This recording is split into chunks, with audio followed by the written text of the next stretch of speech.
Good morning and welcome to LiveSTEAM here at the Reach Museum. My name is Pauline. I am really enjoying the change of seasons.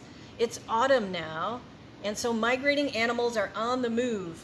I can hear geese and ducks flying overhead in formation. I see sandhill cranes, and it's time for the Chinook salmon to swim upstream up the Columbia River to spawn.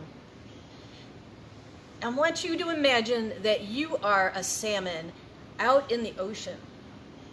You spend your time hunting tasty things like squid and herring and other fish, but the season is changing and somehow you know that it's time to swim upstream to the river where you were hatched.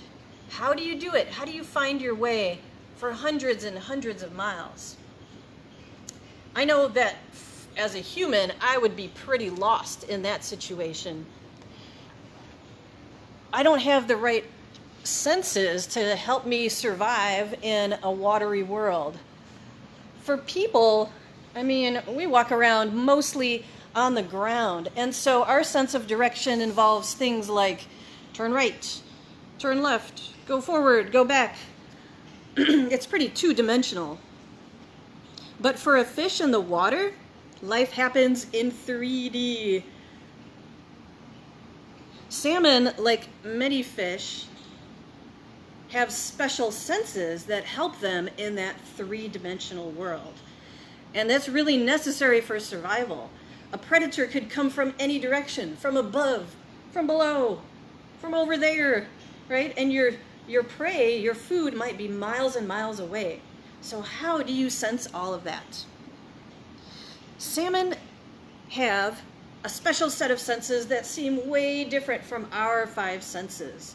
For instance, they can detect movement in the water around them through a special sense organ called the lateral line.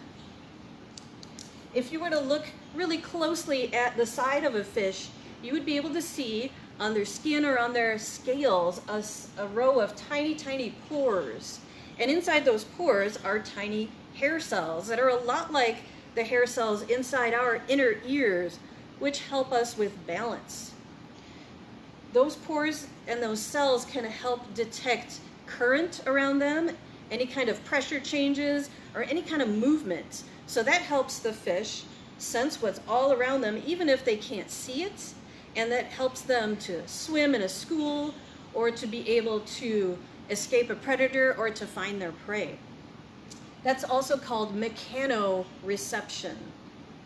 Now, many fish also have the ability to sense electrical currents in the water around them. And salmon are known to have a tiny bit of magnetite actually in their skulls. So we think that that gives them an innate sense of direction, almost like having a compass that's in your brain to help you navigate, okay, with magnetoreception and electroreception. Now, salmon and lamprey also have infrared vision when spawning time comes. That means that they can sense a color on the spectrum that human eyes cannot see, infrared, and that can help them see in really dark environments. And then there's chemoreception, which salmon are kind of famous for. This is a sense where they can smell chemicals in the water, even in very, very low concentration. This is also what helps sharks be able to detect potential prey from miles away, but it's what helps salmon find their way upstream to where they were born.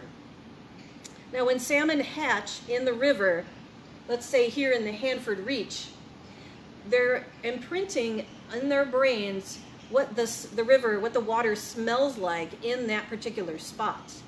And then as they grow, they make their way downstream to the ocean, and along the way they are filing away information about what each location smells like, and their brains hold on to those memories, so that years later when they are spawning and they need to find their way upstream, they can use chemoreception along with all these other special senses to help them get to the best place for them to lay their eggs, which is of course the place where they came from, right? Because they survived so well. And that would be in the Hanford Reach in the case of the Chinook salmon. I think if I was a superhero, I would want to have salmon superpowers. Wouldn't it be awesome to be able to see infrared, or to feel everything around you even if you can't see it, or to have a compass in your brain? But what if the habitat changes before those super salmon get back to their spawning grounds? Okay, because there's a lot of things that we're doing to the river that change that habitat, such as creating dams. That's a direct barrier to them being able to get to their spawning grounds. So one of the solutions is to have fish ladders, right, away from for them to bypass that dam as they're swimming upstream. Fish biologists are tracking different kinds of migratory fish to help see if those fish ladders are working well enough. In our exhibit here, we have a few different examples of some of the tags that are used on lamprey and salmon and even sturgeon, because those are all migratory fish.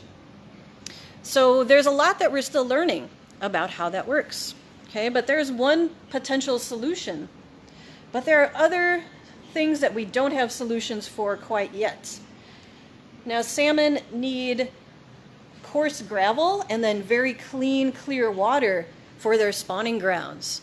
If we were to dredge the river to make it a deeper channel for ships and barges to pass through, what's that going to do to their spawning grounds, to that gravel, right? It's going to just remove it. Also, along the White Bluffs, we've been having problems with slumping and landslides. And all that sediment dumping into the water is also going to bury that gravel and destroy the breeding grounds. Out in the ocean, as climate change is changing the pH of the ocean, salmon are not able to use their chemoreception in order to smell chemicals in the water. So there's still a lot that we need to learn in order to understand fish senses and understand their habitat needs. If we don't know what their senses are, then we're not going to know what they need in their habitat. Please keep learning about fish senses. We'll be sharing some activities about salmon on our website, but here's an activity that you can do at home right now about salmon senses. And I'm going to share with you that this came from a curriculum that's called Project Wild Aquatic.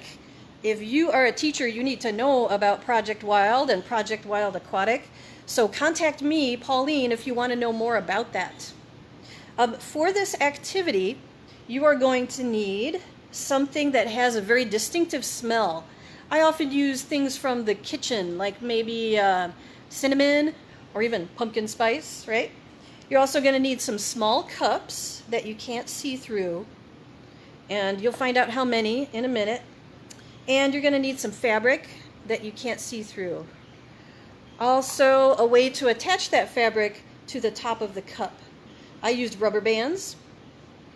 Oh, and you also might want some Post-it notes, okay? And you are going to need an area to do this activity in. It could be indoors or it could be outdoors, but it's up to you, okay? It's kind of like a treasure hunt. All it needs to be is a pathway that branches off in several places. And so, for instance, right here, I've reached this wall and I could go left or I could go right. And how am I going to decide? Well, it's kind of like a treasure hunt, except instead of using a map to find your way, we're going to smell our way, right? So this branching right here, this choice of right or left, represents a confluence of rivers. let's say a tributary or a smaller river is flowing into a larger river. And I'm going to pretend that I'm a salmon swimming upstream, and I have to choose which way do I go. Let's see.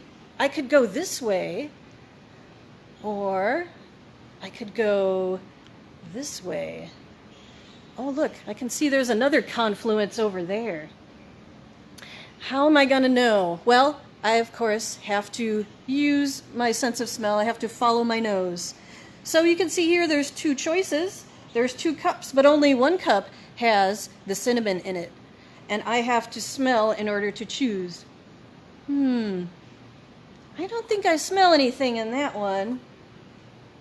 Oh, but I do smell something in that one. That means I need to go this way. Now, if you set this up at home or inside, you can do it over several rooms, and then you don't need to set up so many dummy pathways because they can't see too far ahead, right? And it'll take 1 or 2 people to set it up, and then someone else can follow the pathway once it's already set up. Oh, look, here's my next confluence of rivers, and I have 2 choices. Do I want to go that way? Sorry, this way. Or do I want to go that way? Of course, I have to follow my nose. Sorry for the panning there. So I'm going to smell both choices again and follow the way that my nose tells me to go. Now, you can set up as many of these confluences as you like. And what's going to be at the end of the pathway, at the end of the treasure hunt? Well, that's up to you. But for salmon smelling their way home, what's at the end of the pathway is the special place for the next generation of salmon to survive in. So please keep learning about salmon and salmon senses. And remember to tune in tomorrow for Science Story Time. Again, on our Facebook page at 10 a.m., Miss Andrea will be reading a story all about moths. And as we are entering October here, we're going to be thinking about the wildlife that has to do with Halloween. As we go towards the end of the month, we have a lot of fun activities for Screech at the Reach, which is going to be all online this year. So keep tuning in to LiveSTEAM and keep tuning in to the Reach website. Visit thereach.org. Have a great week.